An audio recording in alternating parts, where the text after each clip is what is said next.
please introduce yourself and tell us who you are and where you live. Okay. Shalom. My name is Leah Goldsmith. I live in Itamar, which is about an hour north of Yerushalayim and an hour east of Tel Aviv and the coast. I live in a rural community of agriculture and education.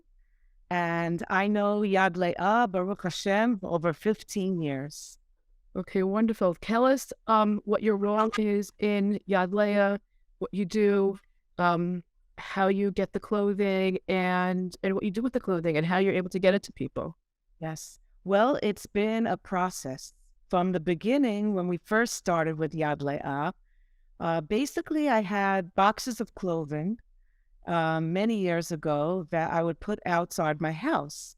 And people were like, wow, what is this? And they were so blessed by it.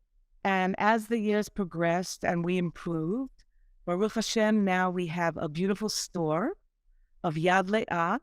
It's a renovated caravan and an added deck area and a beautiful place where the boxes are delivered to and put into different categories. We have a room for women's dresses, a room for men's clothing on the other side, a room for children's clothing, and an area for babies' clothing. And the clothing is incredible. I open the box and I just hang it on hangers. That's how sorted it already came when it arrived in Itamar. And it's just terrifically high quality that people are like, wow, wow, wow. It's literally saving families here. I can't thank you enough. When you say, what do you mean by that? Well, how is it helpful? Let's put it this way. I've been living on Itamar for 38 years. So if I came with my husband that long ago, just the two of us, now Baruch Hashem, we blossomed into our own nucleus of a family of 17. So if I take my own life story and think about my own children as they grew and as Baruch Hashem, each one got married, all our children are married and all of them have children. So if I think about the needs of all my friends my age that all have, Baruch Hashem, some have even 30 people in their nuclear family, how would they do that? Because the roads are difficult and the situation sometimes is dangerous even to drive, not to mention the economic burden of buying all this. And then all of a sudden we have this amazing bounty coming down a few times a year that is literally saving families, because how can you buy 30 pairs of shoes? How can you do that? How can you buy pajamas for all your grandchildren? How can you buy beautiful white shirts for the holidays for your sons, your husband, your grandboys? How can you do that? And it's available, and it's no less than a miracle because it's not taken for granted. This is all fine, beautiful clothing that dresses our community in dignity and makes them feel so special and loved by our brothers in America that are thinking about us. And so it's even passes the description of dressing in dignity. It's really, really healing to know that we're so loved on.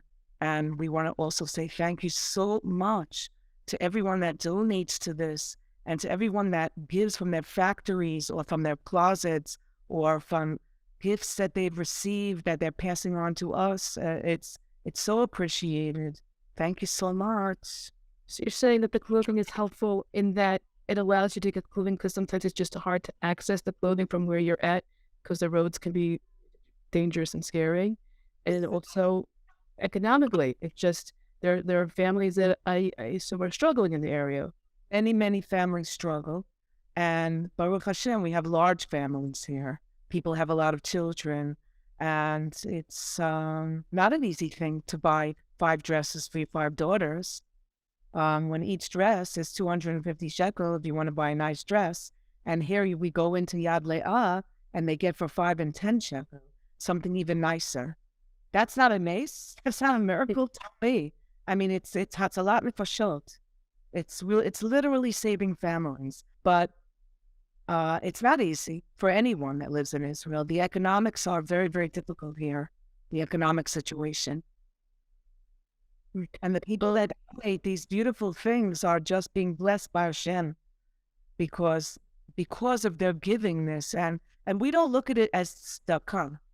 This is way beyond tzedakah. This is ahavat chinam. This is amazing. This is what is going to bring Mashiach. Literally. Are there any either specific stories of families that you feel have been particularly helped by Yad Leah that you want to share? Yes. Okay, go ahead. There are many, many families, many, many families. We have, unfortunately, terror victims here. And they are in a special category because they don't want to feel that we have like Rahmanis on them. They want to be empowered. So I know specifically my next door neighbor right next door to me, her husband was in charge of security of 30 yeshuvim in the Shalom. And he was gunned down and left his wife with 8 children in the year 2000. His name was Gilad Zal.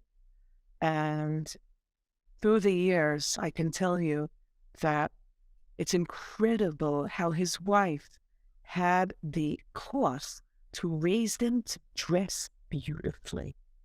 And 5 out of 8 of her children got married and remained in Itamar and are building their homes in Itamar. And I'm always so amazed at some of the daughters that they make a point of sparkling and gleaming. And they love the beautiful hair ornaments and the bows that you send. And they dress their little daughters so beautifully because dressing in dignity makes them feel that they're a queen and a princess of Hashem. Okay, thank you. Is there any parting message that you want to give? You've said so much already.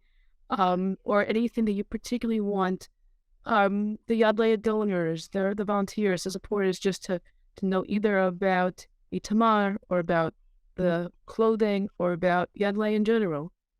So I just think it's really important that people know when they receive these things, that they know that someone gave it, someone sorted it, someone packed it, someone sent it, someone schlepped it, and someone brought it, and then someone unpacked it, and then someone put it on a shelf.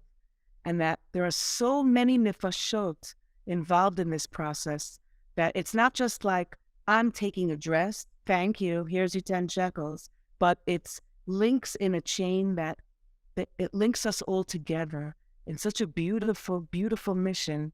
I want to bless everyone that's a part of it.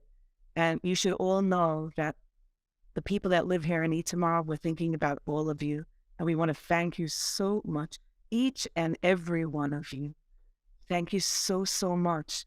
And the donors that are listening to me now, you should only know that, I mean, when you're giving it, maybe you're not visualizing where it's going, but it's going into the closets, on those lights you see on the mountains of the Shomron, into those houses. And it's making those houses lighter and brighter and happier. Thank you so, so much.